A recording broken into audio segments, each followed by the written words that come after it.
पृथ्वीराज के दादा अर्नोराज चौहान, अंग्रेजी अनुराज चौहान क्षमतान्यायी थे। ये शाकंभरी के राजपूत चौहान राजवंश के राजा थे।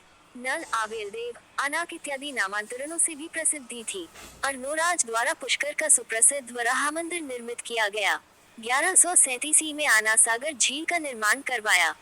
अर्नोराज ने गुजरात के चालुक्य नरेश सिद्धराज जयसिंह को पराजित किया व उनकी पुत्री कांचन देवी से विवाह किया। अर्नोराज आबू के निकट चालुक्य नरेश कुमारपाल से पराजित हुआ। हेमचंद सूरी की पराशक्ति से वशीभूत होकर अर्नोराज का ज्येष्ठ पुत्र जगतदेव ने अपने पिता की हत्या कर दी थी। उसने स्वयं राजरूप में सिंहासन पर आधिपत्य किया, परंतु अर्नोराज का द्वितीय पुत्र विग्रहराज ने जगतदेव को पराजित किया एवं विग्रहराज का आधिपत्य में समादलक्ष प्रदेश का संपूर्ण राज्य अंतर्निहित हुआ। विग्रहराज ने अपने पिता के अपमान का वैरोधार भी किया था। अर्नोराज के दरबार में प्रसिद्ध विद्वान देवबोध व धर्मघोष थे। सोमेश्वर 1169-1178 सी चाहमान वंश से संबंधित एक भारतीय राजा थे और उन्होंने उत्तर पश्चिमी भारत में वर्तमान राजस्थान के कुछ हिस्सों पर शासन किया था। उनका पालन पोषण गुजरात के चौकिया दरबार में उनके मामा के रिश्तेदारों ने किया था। पृथ्वीराज द्वितीय की मृत्यु के बाद चाहमान मंत्री उन्हें राजधानी अजमेर ले आए और उन्हें नया राजा नियुक्त किया।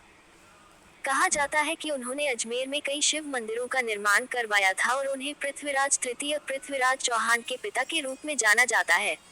सोमेश्वर के दो सौतेले भाई थे, विग्रहराज चतुर्थ और जगदेव। उनके पिता अर्नोराज के बाद जगदेव और फिर विग्रहराज चतुर्थ ने राज किया। अगले दो शासक विग्रहराज के पुत्र परगंगेय और जगदेव के पुत्र पृथ्वीराज द्वितीय थे। पृथ्वीराज विजय के अनुसार चाहमान मंत्रियों ने सोमेश्वर को उनके भतीजे पृथ्वीराज द्वितीय की मृत्यु के बाद चौकिया दरबार से वापस बुला लिया था। सोमेश्वर अपने परिवार के साथ चाहमान की राजधानी अजमेर आए और नए राजा बने।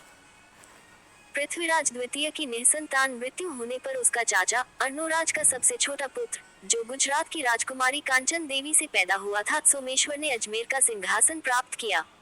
सोमेश्वर का लालन पालन उसके ननिहाल गुजरात में हुआ था। कुमारपाल ने सोमेश्वर की पर्याप्त देखभाल की। बिजोलिया शिलालेख के अनुसार उन्होंने प्रतापलंकेश्वर की उपाधि धारण की।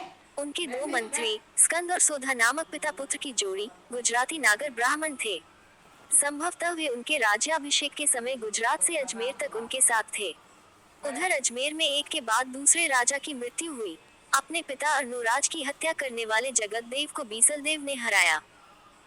बीसलदेव की मृत्यु के बाद उसके पुत्र को हटाकर जगतदेव का पुत्र गद्दी पर बैठा, किंतु 2 वर्षों के अंदर ही सिंहासन फिर शून्य हो गया और चौहान सामंत और मंत्रियों ने गुजरात से लाकर सोमेश्वर को गद्दी पर बैठाया। सोमेश्वर ने लगभग 8 वर्ष भी सम 1226-1234 तक राज्य किया। सोमेश्वर का राज्य प्रायः सुख और शांति का था। उसने अर्नोराज के नाम से एक नगर बसाया और अनेक मंदिर बनवाए, जिनमें से एक भगवान त्रिपुरुष देव का और दूसरा वैद्यनाथ देव का था। ब्राह्मण और अब्राह्मणों सभी संप्रदायों को उसकी संरक्षा प्राप्त थी।